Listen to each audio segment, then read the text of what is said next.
안녕하세요. 생생한 정치 현장의 이슈를 새로운 시각으로 들여다보는 생방송 정치봉색 시작하겠습니다.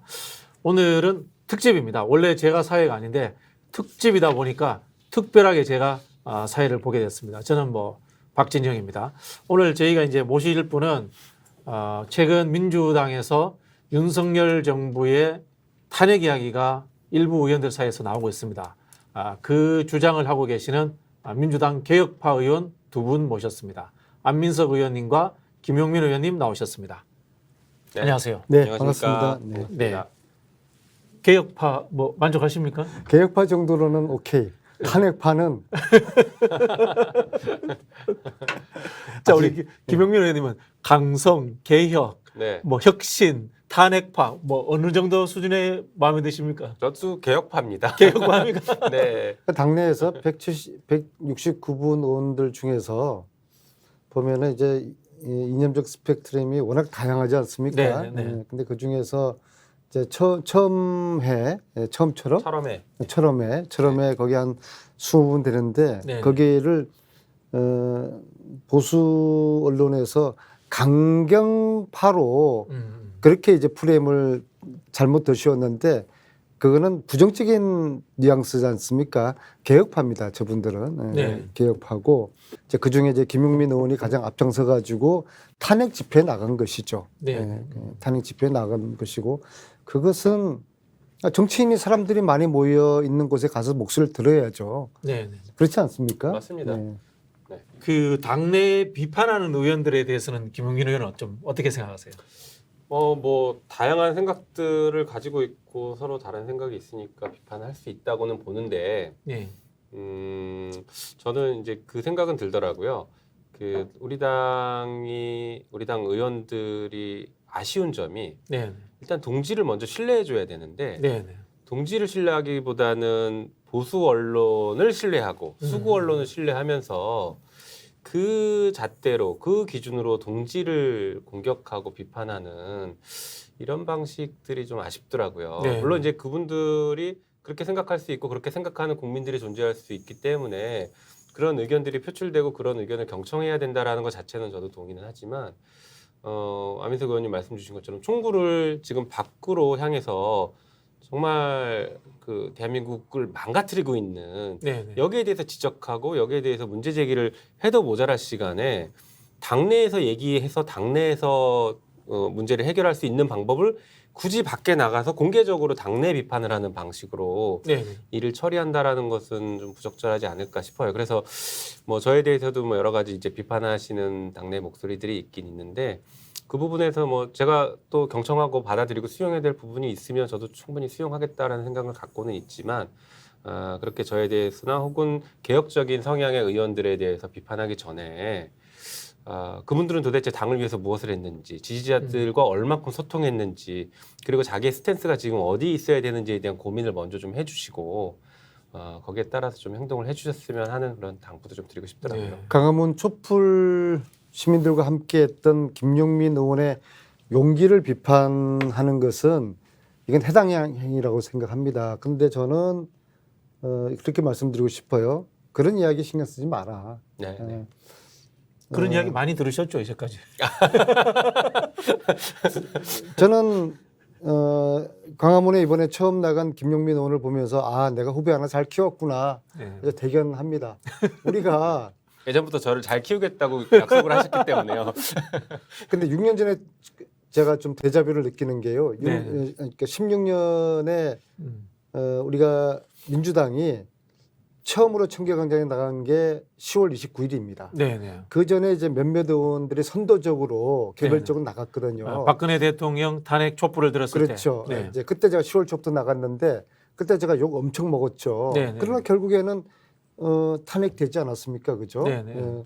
지금도 사실 아무도 넘지 못한 그 벽을 넘어서 혼자서 뛰어넘어서 촛불 광장으로 우리 김용민 의원이 간 거예요. 이건 용기고 소신이죠. 네. 이것을 비난하는 것은 대단히 심각한 이적 행위입니다. 이적 해당 행위를 넘어서요. 네. 갈치 그런데, 행위입니다. 네. 김용민 의원과 저는 정권이 우리 문재인 정권 이후에 17년 여름에 최순실의 은닉재산 그때는 네. 뭐 은닉재산 찾으라는 열기가 뜨거웠거든요. 네. 우리 항상 국민들의 목소리에 부응하는 것이 네. 정치인의 도리 아니겠습니까? 네. 그래서 같이 독일 가고 스위스 가고 그때 변호사 시절이었어요. 네. 저는 사선이었고 그때 우리가 아주 사선을 뚫고 다녔어요. 그래서 이제 그런 아주 끈끈한 형제애와 같은 그런 우리 정이 있는데 네. 이번에 김용민 의원이 올바른 용기를 냈는데도 손학비 맞는 거 보고서 네. 내가 내 속으로 용민이 내가 우산이라도 빨리 씌워줘야 되겠다. 네. 네. 그래서 제가 이제 김용민 의원의 용기를 아주 지지하는 그런 글을 이제 올렸더니 네. 그것을 또 도매금으로 네. 우리 둘이가 같이 윤석열의 탄핵을 지금 지지하고 있다. 네. 그런 식으로 또 매도를 합니다. 네. 우리는 탄핵의 방점이 아니라 광장에서 촛불 시민들이 어떤 주장을 하는지 그 목소리를 듣기 위해서 시민들과 함께 호흡을 함기 위해서 네. 그 광장에 관심을 가지고 먼저 나갔고 김용민 의원을 따라서 뒤이어서 제가 지금 네. 이번 주에 지금 그 나갈 거거든요. 네. 네. 저희들은 뭐가 잘못됐나요? 자 이제 그 예고하고 나가십니다. 예고하고 네. 자 조중동 그 기자님들 많이 좀 써주십시오. 제가 요 문제 하나는 정리하고 갈게요. 네. 우리 흔히 이제 당내의 비판의 자유 이야기를 하는데 비판의 자유에도 사실은 이제 금도가 있어야 됩니다. 노선 투쟁이라든가 정책 투쟁은 분명히 해야 됩니다만은 네. 지금 이 흔히 하는 말로 민주당 입장에서 봤을 때 검찰 정부처럼 민주당의 주요 정치인들을 흔히 하는 말로 정치적으로 완전히 죽이려고 하는 이런 상황에 대해서는 이것은 비판의 영역이 아니고 같이 싸워야 될 영역이죠. 그렇죠. 그런 부분에 대해서는 좀 구분이 됐으면 좋겠다. 이제 그런 그게 이제 생각이 갈치 정치입니다. 네, 네, 네. 우리 김용민 의원은 아실까? 네. 박쥐 정치와 갈치 정치가 있어요. 박쥐 정치란 왔다 갔다 하는 건가요? 낮밤 틀리고 네. 네. 네. 갈치 정치는 네. 갈치 정치란 갈라치기? 아니지. 그럼 뭡니까? 당내 비판만 해서 자기 몸집을 키우는 사람. 갈치. 오케이. 갈치가 네. 갈치를 먹고 자라거든. 아. 갈치 배를 가르면요, 네. 그 뱃속에 갈치가 들어가 있어요. 그래서 동료를 비난하면은 네. 우리 민주당 의원을 비난하면은 바로 다음 날 조중동에서 아주 열심히 그럼 써주죠. 예. 대만장에 쓰지 않습니까? 네. 거기에 길들여 있고 거기에 취해 있는 거예요. 네, 네. 그래서 끊임없이 우리 내부를 공격합니다. 네. 내부 공격 좋아요. 그 사람 태도에 대한 공격이든 정책에 관한 공격이든 다 좋은데 문제는 그런 갈치 정치인들 치고서 이 총구가 윤석열 정권을 대통령실을 향하는 그런 경우는 거의 없다는 게 네, 문제예요. 거의 못 봤죠. 네. 정말 우리들을 향해서 내부를 향해서 쏘는 이 화살과 이 총알이 대통령을 향해서 윤석열 네. 정권을 향해서 네. 이런 그 공격을 해야 되는데 갈치 정치인들에게 제가 경고합니다. 네. 변희재를 교훈 삼아라. 자, 지금 윤석열 대통령의 제1의 공격수가 누굽니까? 변희재 대표. 변희재잖아요. 네. 갈치 정치인들은 반성해야 됩니다. 음. 변희재를 보고 변희재 반의 반이라도 총구를 윤석열 정권에게 겨눠야 되는 것이죠. 네, 알겠습니다. 우리한테 겨눠도 상관없어요. 실명 이야기는 안 그러나 하실 거죠? 실명 얘기하는 순간 저도 등달아서 갈치 정치인이 되는 것이죠. 그렇군요. 이 흐름에 대해서 네. 제가 경고를 하는 엄중한 메시지로서 당신들 갈치 정치하지 마라. 네. 좋다. 나에 대해서 김용민에 대해서 비난해라. 네. 하지만 윤석열도 비난 한번 해봐라. 네. 윤석열에 대해서는 꼼짝 못하면서 네. 당내 우리 같은 동료들을 향해서 총을 겨누고 화살 쏘는 거 이것은 용납하지 못한다. 그게 이제 조중동에서 실어주니까 하는 이 그럼요. 습관들해지는 거죠. 그리고 지금 싸움의 본질을 이해 못하고 있는 것 같아서 좀 네, 안타까워요. 네, 네. 지금 싸움의 본질은 사실은 그 당내에서 어떤 노선 투쟁이나 아니면 그 토론을 통해서 뭔가 정책을 결정하는 싸움이 아니고 그렇죠. 지금은 그 윤석열 정부로 그 상징되는 기득권이나 아니면은 불의를 행하는 이 세력들에 대해서 시민들이 거기에 맞서 싸우고 있는 상황이거든요. 네. 시민들이 민주질서랑 헌정질서를 다시 회복시키겠다. 네. 저 불의한 세력들을 그대로 두고 볼 수 없다. 자기들만 잘 먹고 잘 살겠다고 하면서 불공정과 힘을 자기들한테만 쓰고 있는 이런 것들은 우리 용납할 수 없다라는 네. 지금 시민들이 싸우고 그런 전쟁을 하고 있는데 네. 이 싸움의 본질은 전혀 외면하고 그 싸움에 대해서 언급하고 얘기하거나 동조하는 사람들을 공격하는 방식은 매우 잘못된 것이죠. 그러니까 그러면 이제 본질을 간단한 외면하는 거죠. 겁니다. 촛불던 신민군의 우리 민주당 국회의원 김용민 초선 의원이 그 싸움 전선에 촛불 하나 들고서 참전을 같이 했는데 예. 이거 참전했다고 민주당 내부에서 김용민 의원을 향해 가지고 총질하는 거 이건 이적 행위죠. 용납할 수 없는 겁니다. 근데 이제 묵갈 수 없는 김용민 겁니다. 의원님 말씀을 들어보니까 그날 행사장에 가서 분위기에 이제 우발적으로 말씀하신 게 아니고 그럼요. 금방 말씀하신 것처럼 이 국회의원으로서 또 한편으로는 또 주권자로서 네. 이 윤석열 정부에 대해서 제대로 이제 비판을 하신 거지 않습니까? 네, 맞습니다. 그 이야기는 이제 김용민 의원이 이 논리적 구조하에서 네. 탄핵당할 가능성이 있다라는 이야기를 본인이 이제 생각하고 계시는 거잖아요. 네, 맞습니다. 네. 당연히 그랬고요. 이게 뭐 말씀하신 것처럼 제가 이제 그 발언을 하고 나니까 저희 보좌진들도 좀 깜짝 놀라기도 했고 네, 네, 네. 거기 이제 사회 보신 분들도 이렇게까지 말씀을 하셔도 되냐 이렇게 또 얘기를 하시더라고요. 그래서 아니 이 얘기 안 할 거면 제가 왜 올라갔겠냐. 네, 네. 나도 나름대로 생각 다 정리하고 음. 결단하고 올라가서 얘기한 거다. 난 결심 서서 지금 얘기한 거다. 이제 이렇게 말씀을 드렸고요. 지금 말씀드린 것처럼 단순히 이제 윤석열이라는 사람을 물러나자라는 것보다는 네. 뭐 제가 국회에 들어온 이유이기도 하고 국회에 들어와서 계속 활동했던 그런 과정들이 일맥상통한 것인데 네. 결국에는 아까 말씀드린 이 기득권 카르텔을 해체하면서 정말 그 보통의 다수의 국민들이 진정한 주인이 되는 이런 세상 한번 만들어 보자는 건데 네. 거기에 지금 정면으로 그 저기 반대하면서 누르고 있거든요, 힘으로. 네. 그러면 이 사람들에 대해서 경고하고 필요하면 시민들의 힘을 보여줘서 그 사람들을 물러나게 하는 것도 민주 질서를 유지하는 굉장히 중요한 네네. 것들이라서 저는 그 상황에서 당연히 이 얘기는 해야 된다 생각해서 얘기를 했던 것이죠. 의원들에 따라서 탄핵하자고 생각할 수도 있지 않겠습니까? 그것도 표현할 수도 있지 않습니까? 그런 이야기를 탄핵에 대해서 당연히 해야 되는 거 아닌가요? 탄핵을 국회도 국민의 너무 두려워하고 대표인데. 탄핵을 그럼요. 너무 경계시하고 네. 그러나 저 같은 경우는 또 생각이 틀려요. 저는 네. 지금은 탄핵보다는 국정조사를 해야 된다는 그런 입장이거든요. 네, 네. 광장에 모인 시민들도 생각의 온도 차이가 다 있을 거예요. 그러나 우리가 국회의원들이 광장에 있는 시민들과 함께 하면서 그들과 함께 호흡하고 그들의 이야기를 들으러 광장을 가는 게 이게 뭐가 잘못됐고 이게 무슨 대단한 일입니까? 당연한 것이죠.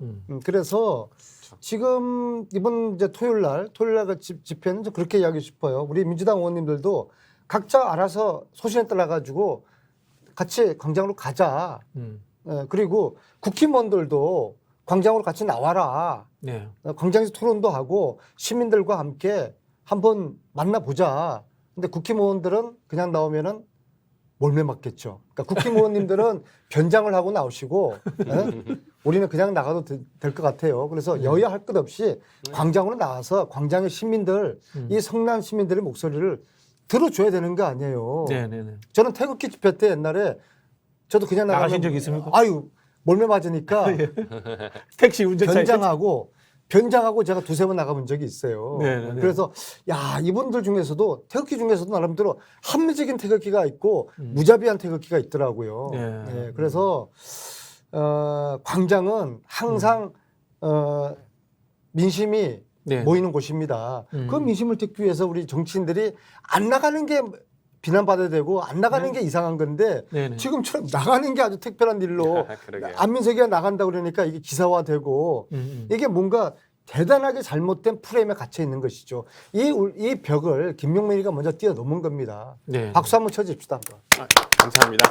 이제 중립적으로 봐야 되는데 사회를 이런 식으로 되면 감정이입이 되는데 우리 하는 말 중에 의회주의 이런 이야기가 있잖아요. 네. 의회주의의 본뜻은 사실은 이 길거리라든가 제도권 밖에서 이루어지는 민중들의 삶이라든가 투쟁을 제도권에서 받아서 해결한다는 뜻이 이제 의회주의거든요. 근데 잘못돼 가지고 오도돼 가지고 의회주의라는 게 대화와 타협만이 존재해야 된다. 이런 식으로 오해하는 경향이 있거든요. 결국 금방 안민석 의원이 말씀하시는 네. 이 거리의 시민들의 의견들을 들으러 나가는 것, 그럼요. 그걸 듣고 와서 제도권에서 소화해내는 것, 이게 사실은 의회주의거든요. 제가 퀴즈 하나 낼게요. 네네. 대한민국에서 민심을 가장 모르는 집단이 어딜 것 같습니까? 누굴 것 같습니까? 윤석열 대통령? 어디라고 저는 생각해요? 국회일 것 같아요. 국회의다. 여의도입니다. 네네. 여의도라는 섬에 갇혀가지고 네네. 민심의 온도를 몰라요. 예. 세상의 중심이 자기들인 줄 알고 네. 국회의원들이 모여 있는 이 여의도가 아주 오만하게 국민들을 이끌어 가려고 하고 광장의 저 외침을 외면하고 광장의 외침을 틀렸다고 네. 그런 엉터리 지금 정치를 우리들이 하고 있는 것이거든요. 그래서 이것을 아는 방법은 현장에 광장으로 나가는 나가는 거예요. 네. 광장으로 알겠습니다. 나가야 됩니다. 자, 그럼 요 시점에서 우리가 하나를 정리하고 가겠습니다. 네. 김용민 의원님이 탄핵 당할 수도 있다라고 이야기를 했지 않습니까? 네, 네. 거기에 대한 어떤 근거가 있어야 될 거 아닙니까? 탄핵이 될 만한 네. 뭐 헌법적, 법률적 사유라든가 예. 또는 그게 아니더라도 대통령으로 가지는 뭐 자질, 예. 품격, 성실 이런 부분에서 정치적 이유라든가 이런 것들에 대해서 생각하신 게 있을 거 아닙니까? 일단은 제가 그 주장을 했던 것에 그것부터 좀 정리를 해야 될 것 같은데 저는 탄핵을 우선적으로 주장한 건 아니고 네네네. 퇴진을 얘기를 한 겁니다. 네. 퇴진이라는 것은 자발적 퇴진을 자발적 전제로 퇴진. 한 것이고 네, 네. 일종의 하야를 전제로 한 것이죠. 네네. 그 퇴진을 해야 될 사유라는 것은 법적인 사유와 상관없이 정치적인 네네. 책임을 지라는 것이기 네네. 때문에 모든 사유가 다 포함될 수 있죠. 저는 윤석열 대통령과 윤석열 정부가 아마 크게 한 5가지의 큰 잘못을 하고 있다라고 보고 있는데 대표적인 게 지금 헌법과 법률을 위반한 시행령 통치를 하고 있다. 시행령 통치를 하고 있다. 국회가 만든 법을 대놓고 무시하고 있는 시행령 통치를 하고 있다라는 네. 게 가장 큰 잘못이라고 네네. 생각하고요. 또 하나는 아시는 것처럼 외교 참사에 이어서 욕설 파문까지 했고 그것을 대응하는 과정에서 거짓말을 했다라는 거짓말을 했다. 거. 예, 이것은 도저히 대한민국 대통령으로서 해서는 안 될 정치적인 굉장히 큰 네. 결함을 가졌다라고 생각하는 것이죠. 그리고 지금 아시는 것처럼 청와대 이전하는데 1조 이상의 예산을 투입하면서 네. 부자는 감세하고 국민의 삶은 국민들과 민생과 관련된 예산은 다 줄여버리고 네. 예, 이러면서 자기의 어떤 개인적인 이득과 독특한 어떤 신앙심인지 뭔지 모르겠지만 그런 것들이 국가 운영에 투영돼서 왜곡되고 있는 이런 그 문제. 과정에서 이전 과정에서 절차라든가 네. 절차 위반이라든가 또 사인의 개입이라든가 이런 것들이 있다면은 당연하죠. 또 큰 문제가 되지 않겠습니까? 당연히. 그래서 제가 발의했던 김건희 특검법엔 그게 들어가 있는 것이고요. 네. 네. 그거 말고 또 이제 그 뭐 최근에 아시는 것처럼 그 검찰 독재 국가로 흘러가고 있는 이 모습. 이거는 네. 또 헌법에서 정하고 있는 질서와 맞지 않거든요. 쉽게 말해서 예전에 그 군사 독재 시절에는 정부의 모든 요직을 군인들이 독점을 네. 했는데 그러다 보니까 서로 견제가 안 되거든요. 네. 우리 헌법은 견제와 균형이 가장 기본입니다. 네. 그런데 지금 그 윤석열 정부 들어서서는 정부의 주요한 요직들을 검사들이 다 네네. 검사 혹은 검사 출신들 혹은 검찰에서 근무했던 사람들이 다 차지하고 있습니다. 그러다 보니까 정부 상호 간에 혹은 대통령과 그 비서실 상호 간에 견제 균형이 다 깨져 버렸어요. 네. 우리 헌법 질서가 예정하고 있지 않은 독재의 시스템으로 돌아가는 것이죠. 그래서 이런 것들은 심각한 문제다라고 해서 그래서 저는 지금 하야 자진 퇴진을 네. 먼저 주장한 것이고요. 정치적 책임을 져라 여기에 대해서. 네. 만약에 자진 퇴진을 끝까지 안 한다라고 하면 이제 그다음 단계는 탄핵의 단계가 남아 있는 것인데 탄핵은 사실 요건이 되게 까다로워요. 네. 법률적 요건이 먼저 필요하니까. 헌법과 법률을 대통령이 위반해야 되는 사유가 있고 네, 네. 그 위반 사유가 있을 때 국회에서 200명이 동의를 해야 됩니다. 네, 네. 그래서 헌재로 넘어가야 되는 여러 가지 절차가 있죠. 근데 이것까지 다 끌어오르려면 정말 큰 잘못을 네, 네. 국민들이 판단할 때 큰 잘못을 저질렀다라는 게 확인이 돼야 되고 국회가 움직여줘야 되는 것이죠. 네. 근데 제가 볼 때는 일단 헌법과 법률 위반 사항은 분명히 존재한다고 보고 있습니다. 네, 그것은 네. 아까 말씀드린 시행령 통치거든요. 네. 네. 지금 정부조직법을 위반해서 경찰국을 신설했거나 네. 그리고 정부조직법을 위반해서 법무부에 그 인사검증단을 만든 것은 명백한 법률 위반이고 헌법 위반입니다. 상권분립 위반이죠. 예. 그리고 그 지금 검찰청법을 저희가 4월달에 개정했는데 검찰청법을 무시하는 검찰 시행령을 시행령. 지금 네네. 만들어서 수사 범위를 대폭 확대하고 예. 있지 않습니까? 네. 이것도 지금 헌법 위반이고 법률 위반이에요. 그런데 저희가 이제 흔히 얘기할 때 그러면 그 한동훈과 이상민 탄핵해야 되는 거 아니냐 이제 이런 얘기들을 많이 했는데 네. 대통령령은 대통령이 만드는 것입니다. 이걸 명확하게 좀 그 구별해야 됩니다. 그렇죠. 네. 시행령은 시행령이라는 게 대통령령이고 대통령령이죠. 네. 대통령이 만드는 것이에요. 네, 네, 네. 예, 그 실무 작업을 각 그 정부 부처의 장관들이 하는 것이지 네. 대통령 이름으로 만드는 것이 대통령령이니까 시행령에 대한 헌법적인 최종 책임은 대통령이 지는 것입니다. 네, 네. 그런데 그게 헌법과 법률을 위반한 게 명백하고 네. 만들기 전부터 그건 위반이다라고 계속 끊임없이 시민사회 학자들이 문제 제기를 했고 언론에서 문제 제기를 해왔거든요. 네, 네. 그렇기 때문에 이게 위반이다라는 것을 충분히 인식한 상태에서 만들었다라고 하면 헌법과 법률을 고의적으로 위반한 것이라고 봐야죠. 그래서 저는 적어도 이 정도는 충분히 탄핵 사유는 된다라고 판단해서 경우에 따라서는 탄핵으로 갈 수도 있고 사유는 이미 갖춰져 있다라고 말씀드린 것입니다. 근데 이제 이런 부분이 있습니다. 한동훈 장관과 그 이상민 장관 이야기를 하시면서 네. 물론 이제 대통령령에 의해서 시행령이라는 게 대통령령이긴 합니다만은 이 대통령에 대한 경고의 의미로서 장관에 대한 이 어떻게 보면 정치적 성격이 강합니다. 네. 탄핵을 진행할 수도 있는 거지 않습니까? 네네. 근데 그 부분에 대해서도 왜 민주당이 속도를 못 내고 있느냐 이런 또 비판들이 있습니다. 근데 네. 그 탄핵을 하기 전에요. 네. 그 이제 절차가 필요하거든요. 아니 이제 지금 말씀드리는 장관 탄핵을 말씀드립니다. 네. 일차적으로. 네. 그러니까 장관 탄핵도 그 뭐 이제 그것도 이제 각자 의원들의 온도 차이가 네. 있는 것인데 지금 당 지도부 입장을 제가 뭐 들어보니까 아직 충분히 그 장관들에 대한 탄핵 논의가 그 공감대가 아직 의원들한테 형성되지 않았다라는 이유를 계속 얘기를 하더라고요. 의원들 사이의 이야기입니까? 아니면 국민 여론 이야기입니까? 의원들 예. 사이에. 네. 네. 근데 저는 그 두 장관에 대한 탄핵안을 다 만들어서 네네. 이미 일부는 뭐 서명을 조금 받아놓은 상태이고 일부는 또 당 지도부에게도 전달해서 이렇게 만들어놨다라고까지 얘기는 해놨거든요. 네. 근데 이제 그 당에서는 말씀드린 것처럼 의원들의 공감대가 아직 형성 안 됐다라는 것과 또 하나는 이게 그 만약에 헌재에서 기각이 됐을 때 네네. 그 후폭풍을 어떻게 할 것이냐라는 네네. 고민을 크게 하고 있어요.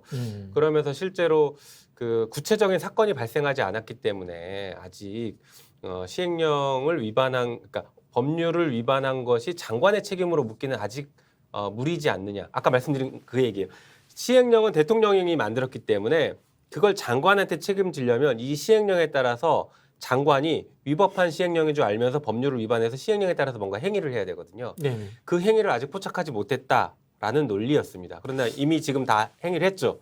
이번에 서욱 장관을 수사한 것도 직권남용죄는 그 검찰청법 개정하면서 삭제를 시킨 것인데 네. 시행령에 직권남용죄를 슬그머니 넣고 거기에 따라서 지금 수사를 하고 있거든요. 이거 자체로 저는 법률 위반 탄핵 사유 된다고 봅니다. 예를 들자면 이런 부분이 있습니다. 그 박진 장관 회의만 냈지 않습니까? 박진 장관이 뭐 잘못했습니까? 윤석열 대통령이 잘못한 거잖아요. 네. 그럼에도 불구하고 대통령제 국가에서 이 흔히 하는 부처의 장관을 네. 세임을 하고 탄핵을 하는 것은 대통령의 책임을 묻는 일부 성격이 존재하는 정치적 행위지 않습니까? 그런 부분이 있는데 박진 장관에 대해서 해임 건의안을 내면서 한동훈 장관과 이상민 의원에 대해서 탄핵안이라든가 내는 것이 좀 두렵다. 이거 좀 앞뒤가 안 맞다는 생각이 들거든요. 네, 그런 어색함이 사실 존재하죠. 근데 이제 한 가지 차이라면 해임 건의안은 말씀하신 대로 진짜 정치적인 책임을 정치적인 묻는 것이고 책임, 네. 탄핵은 법적 책임까지 묻는 것이거든요. 네네. 그래서 헌재에서 법률 위반이냐 아니냐를 명확하게 판단을 해야 되는 절차가 있어서 거기에 대해서 좀 더 신중하자라는 정도는 저도 법률가이기 때문에 이해는 하는데 제 판단에는 저도 이제 법률가로서의 제 판단에는 이미 그 단계는 넘어섰고 네네. 충분히 가능하다라고 보는 게 제 입장인 것이고요. 아직 충분치 않다라고 보는 입장들의 당 지도부가 설득돼 있는 거 아닐까? 제가 여기서 극단적인 질문 하나 딱 드릴게요. 이 진짜 두 분이 기분 나빠하실 수도 있습니다. 네. 일설에 이런 이야기가 있습니다. 민주당 국회의원들이 윤석열 정부가 계속해서 이런 식으로 똥볼 차고 그다음에 약간 법률 위반이 애매한 것들을 하면서 네. 지지율 떨어지고 여론 나빠지면은 민주당은 이 상태로 그대로 가면은 총선에 당선된다. 그렇기 때문에 차라리 이렇게 윤석열 정부가 실수하는 것들이 계속 이어지면 좋겠다. 이런 생각하는 흐름이 있다는데 여기에 대해서는 어떻게 생각하십니까? 이런 극단적인 질문에는 네. 말려들지 않겠습니다. 그 지금까지 김용민 의원이 이제 법적인 측면, 네네. 법률가이기 때문에 거기 맞춰 설명했다고 그러면 저는 좀 정치적인 측면에서 네네네. 좀 이 지금 상황 흐름을 말씀드리고 싶어요. 그리고 안민석 의원님은 그러면은 여기서 박근혜 대통령 탄핵이 어쨌든 그 단초를 제공하신 분이지 않습니까? 그때 경험이라든가 그때의 이 프로세스하고 이렇게 좋아요. 비교하시면서 한번 이야기해 주시면 이해가 쉬울 것 같네요. 일단 이제 그 전에요. 우리가 이제 대선 지고 난 다음에 네네. 몇 가지 몇 개의 변곡점이 있어 왔어요. 그 제일 처음 첫 번째가 권선동의 약속 파기입니다. 네네네. 그 다음에 이제 총리의 해임, 건 등등 해서 최근에 이제 박진 해임까지. 네네. 그 속에 한동훈 해임군도 있었고요. 네네. 우리가 야당이 한번 물면은 끝까지 끝장을 봐야 됩니다. 네네. 근성 있는 야당의 모습을 보여줘야지 저쪽에서 두려워하는데 네. 무는 척했다가 놓고 요거 터지면 요거 무는 척했다가 또 놓고 그래서 제가 앞에 그 질문 드리는 겁니다. 찔끔찔끔. 퐁당 해가지고 이슈 한두 개 던져놓고 비판하다가 그게 끌고 가면 그냥 그래서 총선에 이게- 유리하다. 아니 이게 왜 그럴까? 우리가 아직 여당인 줄 착각을 하는 거예요. 네. 5년 동안 여당 하다 보니까 이 여당의 굴레에서 아직 벗어나지 못한 그런 착각을 하고, 두 번째 착각은 숫자가 많다 보니까 네. 여당 야당을 오락가락 왔다 갔다 하는 거예요. 냉탕온탕 왔다 갔다 하는 것처럼. 네. 그래서 아직 야당으로서 전투 모드를 갖추지 못했다. 그래서 야성을 제대로 보여주지 못하는, 그게 지금 가장 본질적인 문제라고 보는데요. 네. 지금 김용민 의원께서 말씀하신 6가지의 그 사유에 관해서 저는 네. 이제 그런 그 내용의 대부분이 일단 국정조사라는 단계부터 출발을 해야 된다고 봅니다. 제가 한번 네. 자료를 준비를 했는데요. 야, 2014년 4월 7일은 저거는 안민석 의원님이 첫 제기하신 날이네요. 그리고 제가 아주 그냥 아, 죽다 살아났죠. 뜬금없는 네. 이야기 하시는 분. 네. 아주 그 저쪽에 보수 쪽에서도 저 완전 허위 사실이다. 네, 안민석 네, 의원 네. 사퇴라. 네네. 그리고 그건 그럴 수가 있어요. 그때 제가 최초로 이제 정유라의 그러니까 공주 승마 특혜를 이야기하면서 이거 국정농단이다. 이거 청와대가 왜 이런데 개입하냐?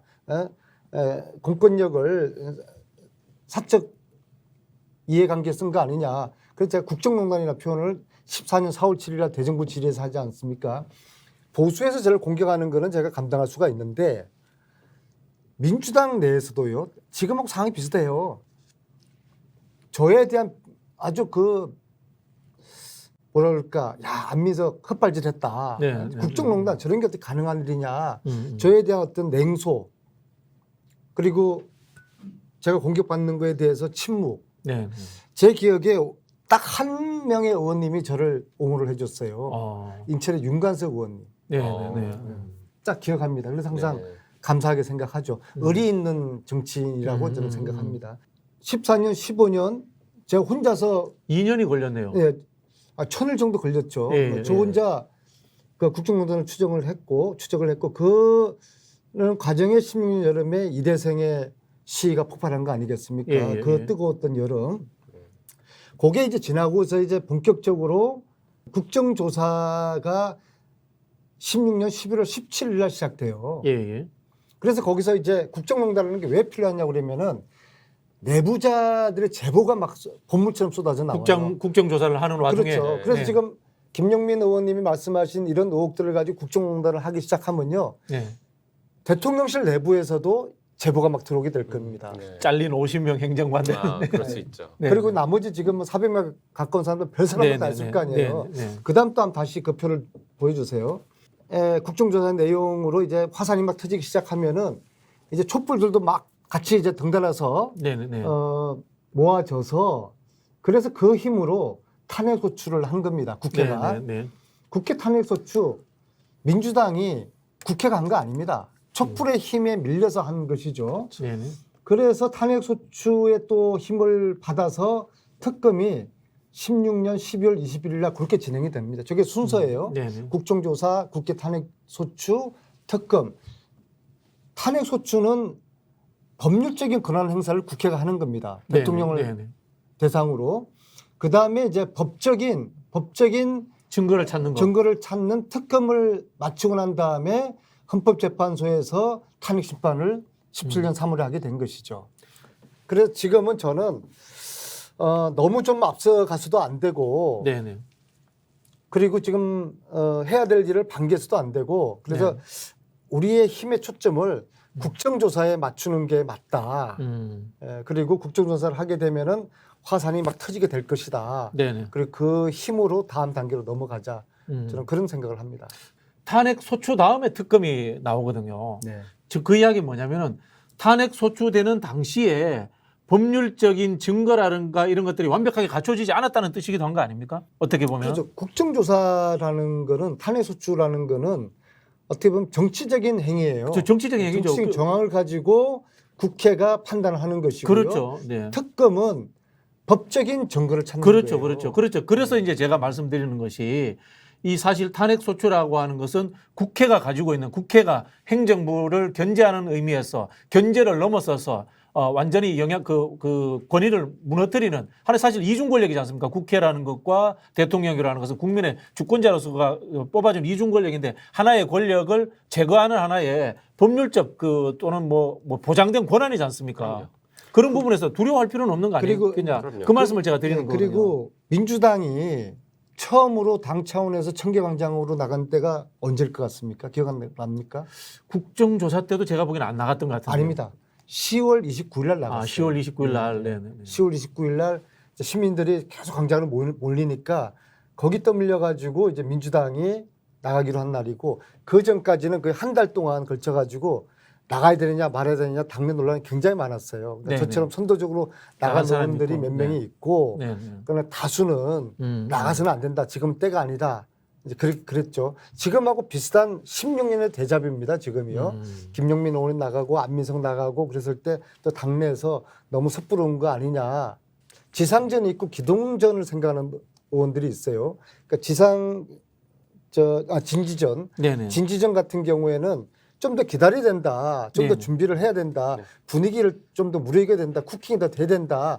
라는 이제 진지전을 주장하는 그런 의원들이 있는가 하면은 저희들처럼 기동전. 지금 때가 됐다. 함께 해야 된다. 국민과 함께. 그렇게 기동전을 주장하는 의원들이 있는데 16년에도 10월 달 상황이 지금하고 거의 100% 유사했어요. 그때도 진지전을 주장하는 아직 나가서는 안 된다라는 의원들이 있었고 지금 가야 된다. 기동전을 주장하는 의원들이 있었는데 지금하고 유사한 상황이라고 저는 봅니다. 이제 어떤 생각이 드냐면요.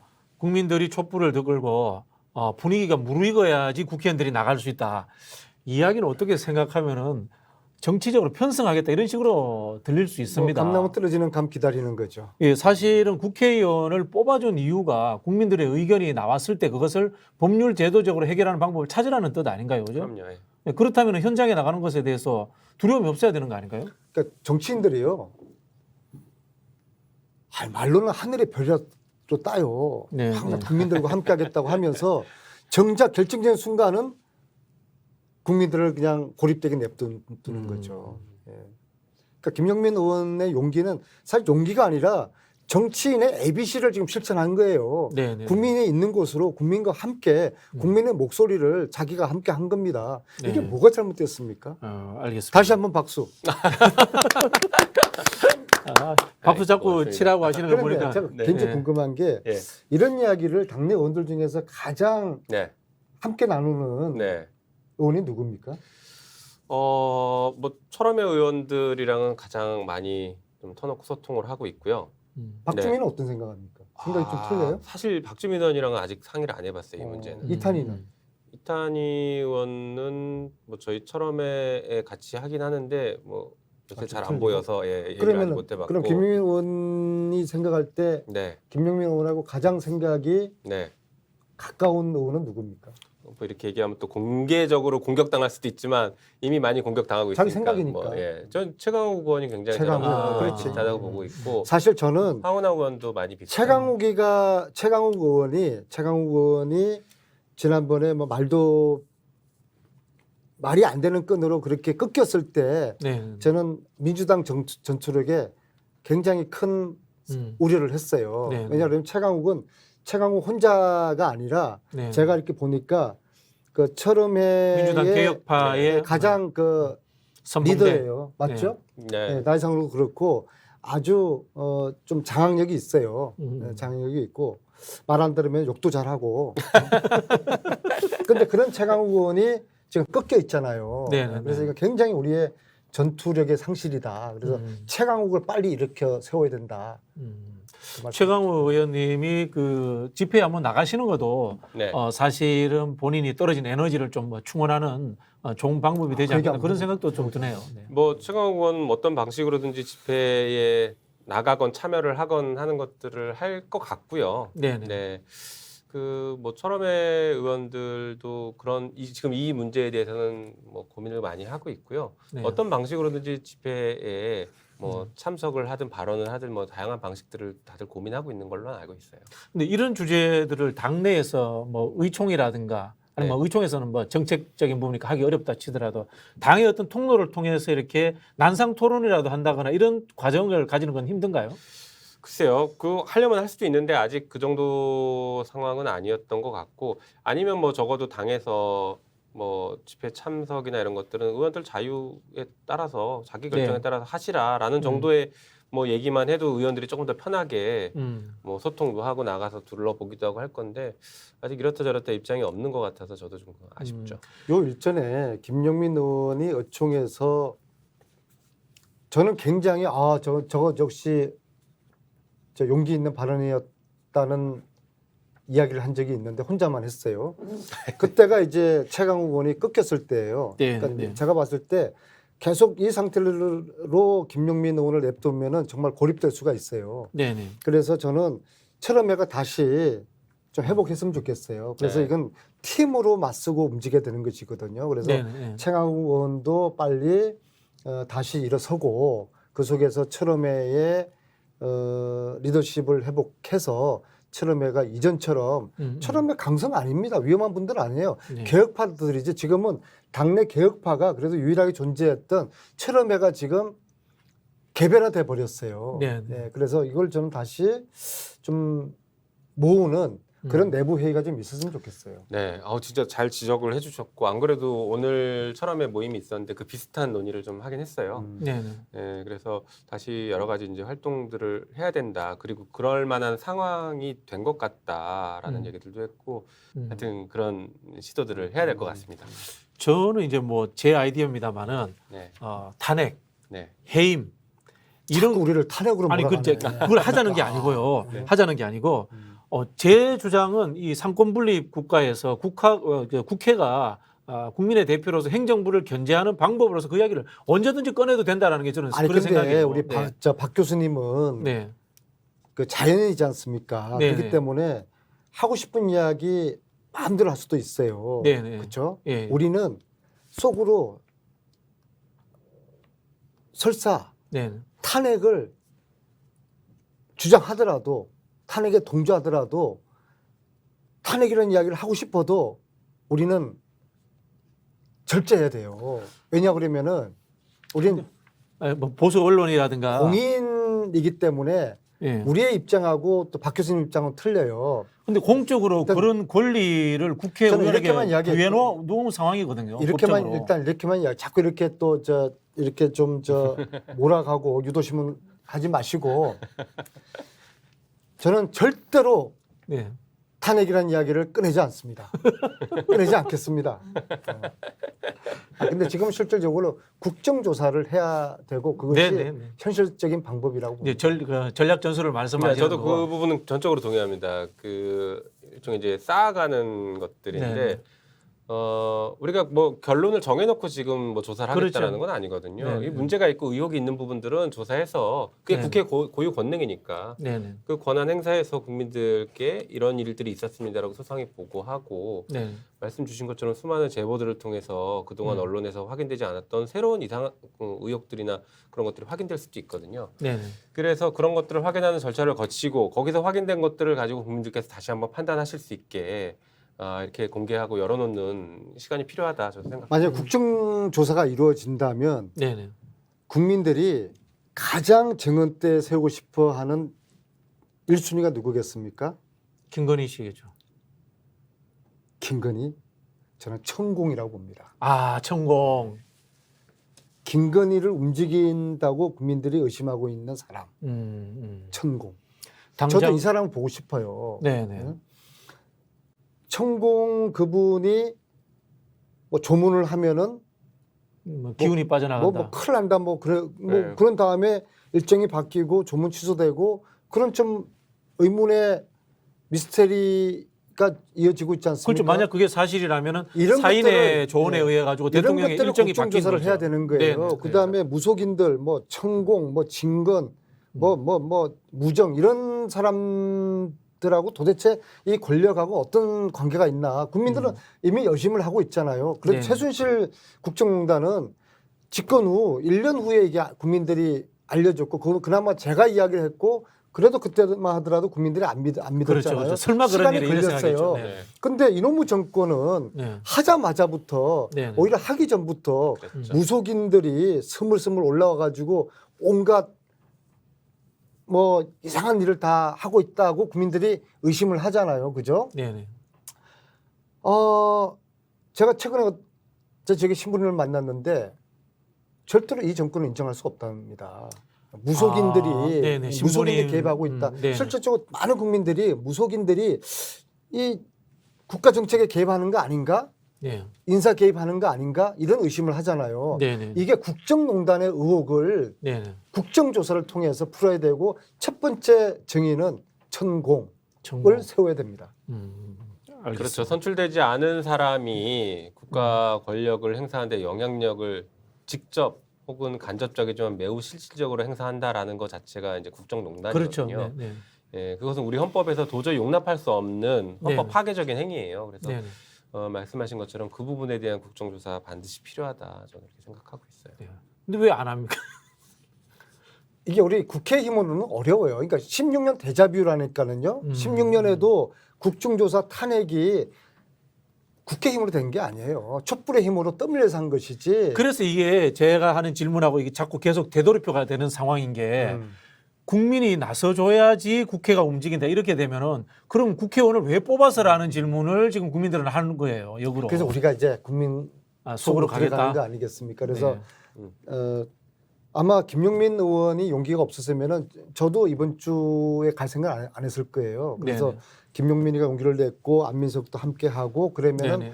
그 다음에 또 제2의 제3의 김용민 안민석이 나타나지 않겠습니까? 그러면서 의원들이 점점 더 용기를 내면서 국민들과 함께 스크럼을 강하게 짜게 되겠죠. 그래서 국민의 촛불의 힘과 그 다음에 소신 있고 용기 있는 정치인들이 함께 네. 스크럼을 짜고 이 국정농단 이 의혹을 밝혀내고 그리고 그 다음에 는 네네. 그 다음에 하고 예, 그런 예. 거죠.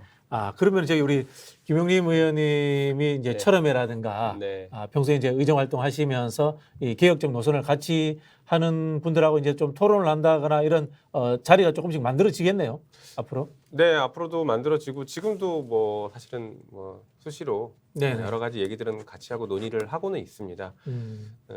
근데 이제 지금 상황, 지금 발생하고 있는 이 상황에 대해서 우리는 어떻게 진단할 것인가부터 네. 좀 출발을 해야 될 것 같은데 그 진단을 하기 위해서라도 저는 아까 말씀드린 것처럼 이게 헌법 정신 질서가 훼손된 상태다라고 보고 있는데 네. 이제 거기까지 안 보는 의원분들도 계시고 개별 사건 중심으로 판단하시는 분들도 있고 저는 이걸 종합해서 헌법 질서 파괴다라고 보고 있는 네, 건데 네, 하여튼 그 진단을 먼저 좀 해서 공감대가 형성돼야 되고요. 네. 그러기 위해서 지금 촛불 집회에 의원들이 많이 나가서 네. 상황을 보고 진단을 한번 진지하게 해보자라는 네, 네, 게 네. 필요한 겁니다. 소통을 해야 되거든요. 네, 네, 네. 목소리 들어보고 이분들이 무슨 얘기를 하는지 이분들이 정말 얼만큼 분노하고 있는지 여의도 분노랑 그 광장의 분노는 온도 차이가 너무 심하게 납니다. 네, 네, 네. 예, 그래서 그런 것들을 좀 빨리 먼저 진단해야 되고 확인해야 된다 이렇게 생각하고 있어요. 네.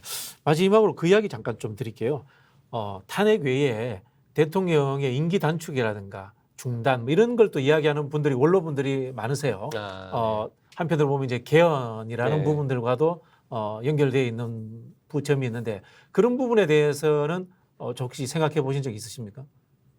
개헌, 선거구제의 개편이라든가. 뭐 그런 논의가 지금 많이 되고 있죠. 일단 개헌을 한다라고 하면은 크게 두 가지 방향인데 하나는 그 기본권을 네네. 강화시키는 측면, 87년 체제 이후에 네네. 이제 그 기본권들 변화된 사회 그게 하나가 있고 하나는 이제 권력 구조를 네. 개편하면서 대표적으로는 대통령제를 4년 중임제로 가자. 네네. 그래서 더 책임 정치를 부과하자라는 두 가지 틀로 논의되는데 여기서 이제 그 약간 변질됐거나 혹은 이게 지금 새로 튀어나오는 게 의원 내각제로 가거나 의원 내각제 요소를 강하게 집어넣어서 대통령제를 견제하자라는 방식으로 지금 얘기들이 나오고 있는 것인데요. 아마 지금 의원 내각제 중심으로 가자라는 이런 개헌안은 국민들이 지금 받아들이지 동의 안 할 않아서 겁니다. 네. 결과적으로는 실패할 거다라고 생각하고 있고 실제로 그걸 주장하는 대다수의 의원분들도 얘기를 해보면 좀 어렵지 않을까라고 자기도 생각한다 이렇게들은 얘기는 하시더라고요. 그래서 그 문제는 있긴 한데 어쨌든간 지금 현 대통령은 임기 단축 절대 동의하지 않을 것이고 뭐 5년 반드시 채우겠다고 할 것이고 그거와 상관없이 개헌 논의가 돼서 저는 4년 중임제로 좀 변경이 돼야 된다. 그리고 말씀하신 이제 선거구제 변경은 굉장히 중요한 의미를 갖습니다. 사실 지금 우리 민주당이 이렇게 실망스러운 모습을 보여드리는 것도 저는 선거구제에 중요한 이유가 있다고 보는데 이 양당제로 가다 보니까 거대 양당제로 가다 보니까 저쪽이 실수하기를 기다리면 상대적으로 제가 당선되는 구조가 자꾸 고착화되고 있거든요. 그러니까 국민들은 정치에 대해서 점점 혐오감을 느끼고 염증을 느끼게 됐고 정치인들 입장에서는 내가 못하더라도 가만히 있다가 저쪽에 실수하면 내가 네네. 당선된다. 이 구조로 가다 보니까 뭔가 적극적으로 나서고 국민들을 설득하거나 국민들과 대화하거나 하려는 정치인들이 점점 입지가 좁아지는 이상한 구조로 가고 있죠. 그래서 이런 것들을 좀 변화시키기 위해서라도 양당제 문제점들을 보완할 선거제도는 필요하지 않을까 이렇게 생각하고 있습니다. 이제 이론적으로는 이제 저 말씀이 완전히 정답이신 것 같고 또 한편으로는 이제 전략적으로 이런 이야기를 하시는 분들이 있어요. 개헌과 선거구제의 개편 이야기를 해야지 네. 국민의힘이 분열한다. 국민의힘의 반윤 세력들이 나오고 싶어도 지금 나와봐야 국회의원도 못 되고 세력을 못 만들 것 같으니까 그 사람들이 나와서 생존할 수 있는 구조를 만들어주면은 반윤 연대에 결합할 수 있다. 이런 이야기들도 있거든요. 네네. 지금 시점에 개헌론에 불을 지피고 개헌의 전도자 역할을 하는 게 정봉주 TV 아닙니까? 그렇죠? 네. 그리고 주장하시는 논리적 근거라는 것은 그것에 동의를 하고요. 네. 그 이야기는 이제 지금 김용민 의원 하신 말씀하고 같은 맥락인데, 근데 이제 문제는 이제 여야가 이제 합의를 해야 되는 것인데, 네.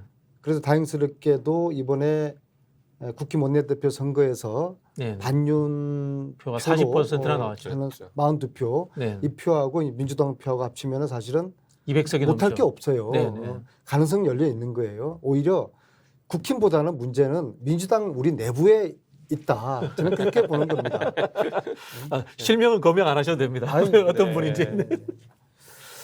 그래서 우리 사실 지금은 이제 검찰공화국이라는 냉혹한 체제 하에서 네. 지금 죽기 살기로 지금 여야가 부딪히고 싸울 수밖에 없는 이런 상황이지 않습니까? 그래서 네. 무엇보다도 저도 이제 우리 내부의 갈치 정치인들을 실명은 거론하지 않는 이유가 네. 우리가 뭉쳐야 되는 것이거든요. 네. 사실 지금은 전 대통령을 정치 보복하고 현 야당 대표를 네. 정치 탄압하는 거 아니겠어요? 네. 이런 상황에서 우리가 똘똘 뭉쳐야 돼요. 서로 내부에 네. 좀 이견 차이는 있더라도. 네. 그래서 똘똘 뭉치게 되면은 저들의 보복이나 탄압도 우리가 견뎌낼 수가 있고 네. 개헌이라는 벽돌에 넘어갈 수가 있는 것이죠. 그래서 가장 중요한 게 우리가 분열되지 않고 내부가 잘 뭉치는 것이다. 네. 그 말씀을 마지막으로 좀 드리고 싶습니다. 알겠습니다. 자, 오늘 뭐 저기 두 분 말씀 김영민 의원 마지막 용기 있는 김영민 들어보니까 이제 답은 나온 것 같습니다. 국정조사가 현재 시점에서는 전술적인 답이 되겠네요. 국정조사와 더불어서 김건희 특검은 반드시 네. 통과돼서 추진돼야죠. 진행돼야죠. 이게 국민들이 분노하는 굉장히 중요한 지점 중에 하나거든요. 네. 예, 누구는 처벌받는데 누구는 왜 조사도 안 받느냐, 네. 예, 법 앞에 평등이 왜 사라져 버렸느냐에 대해서 네. 정말 크게 분노하고 있어요, 광장에서. 그래서 김건희 특검법이 통과돼서 특검을 통해서 사실과 대표적으로 주가 조작이나 허위 경력 같은 것들이 밝혀져서 네. 이게 또 하나의 중요한 또 뭐 기폭제가 되거나 아니면 적어도 정의가 실현되는 모습들을 국민들께서 보셔야 네. 되지 않을까 이런 생각을 하고 있거든요. 그래서 그런 것들이 필요하고 사실은 제가 광장에 나갔던 이유도 그렇고 아마 안민석 의원님도 비슷한 생각이실 것 같긴 한데 국민들과의 소통도 되게 중요하고요. 또 하나는 그 어떻게 보면 정치인들이 나가서 먼저 돌 맞아야 될 때 대신 맞아주는 것도 필요하거든요. 네. 예, 그 저기 촛불 집회에 대해서 지금까지는 아직까지는 공권력이 탄압을 하고 있지 않지만 어느 순간 탄압할 수 있는 상황이 네, 올 네. 수 있습니다. 네. 그럴 때 정치인들이 먼저 나서서 돌 맞아주고 정치인들도 온 집회다라는 것을 통해서 하나의 방어막을 더 만들어줘야 될 필요가 있거든요. 그래서 시민들을 지키기 위해서도 함께 할 필요는 있다. 저는 그렇게 생각하고 있습니다. 네, 알겠습니다. 우리 안민석 의원님 마지막으로 또 국민들께 하실 말씀 있으시면. 김용민 의원 용기 여러분들께서 박수를 쳐주시고요. 이번 토요일 날 광화문에서 6년 만에 뜨겁게 뵙도록 하겠습니다. 끝입니까? 네. 김용민 의원님도 마지막으로 인사 말씀 좀 해주시죠. 아, 예. 방금 나온 것 같은데요. 하여튼 저희가 다들 두려운 건 아닙니다. 네. 두려운 건 아니고 정말 창피하고 부끄럽고 해서 광장에 나간 것들이니까 그 부끄러움을 하루빨리 없애버리고 이렇게 분노하는 마음을 좀 하루빨리 좀 해소할 수 있게, 그리고 헌법 질서가 이미 훼손되어 있기 때문에 이것을 하루빨리 치유하고 정상으로 되돌려 놓기 위해서 촛불을 들고 있는 시민 여러분들을 저도 전적으로 응원하고 함께 돌을 맞겠다는 각오도 말씀드립니다. 감사합니다. 네, 감사합니다. 오늘 제가 그 두 분 모시고 잔꾀를 써서 유도신문을 계속했는데도 강성으로는 안 나가시려고 굉장히 노력을 하시네요. 이 개혁화의 한 길로 윤석열 조중동의 어떤 사주를 받은 거 아닙니까? 아유, 저희도 저기 언론에 좀 뭔가 먹잇거리를 만들어 줘야죠. 예.